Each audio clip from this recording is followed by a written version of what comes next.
Yan, so good morning. Dito kami ngayon sa aming kabilang taniman ng aming dibas. Ayan ang dibas. Yan, harvest ka ng mura, darling. Ayan, may mga mura. Yan ang hina-harvest dyan. Ang ginagamit natin yung mga mura, hanggat maaari mura.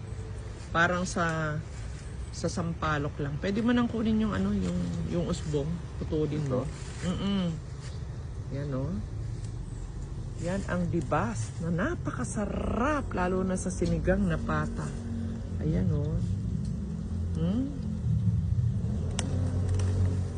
Sige, yan, ganyan ang pagkuha. Yan yung mga usbong. Murang-mura.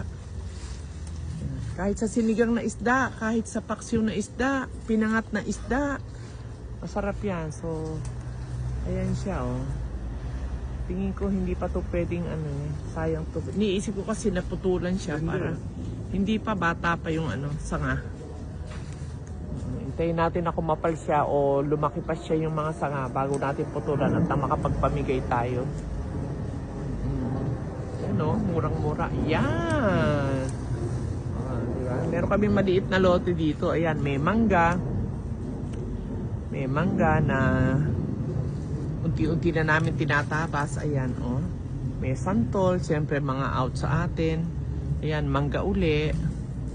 Mangga. Pero may avocado dito. Ayan.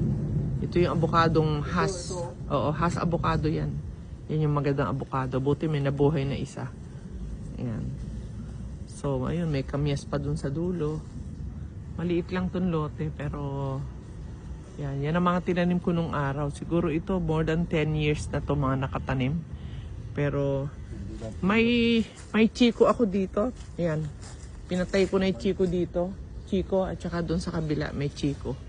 Eh since hindi naman na pwede sa atin yan, kaya kinatay ko na yung chiko. At saka yung bayabas doon. May bayabas na matamis doon sa part na yun. Ayan. Yung kinatay na rin namin yung puno ng bayabas. Ayun, nakabagsak na siya. Tapos ito nung araw, mga kalamansi. Yan ang mga nakatanim dyan, kalamansi. Nangamatay na yung mga unang panahon. Ito, dalawang puno na lang natira. Ay, isa na nga lang Isa na nga lang. Yan.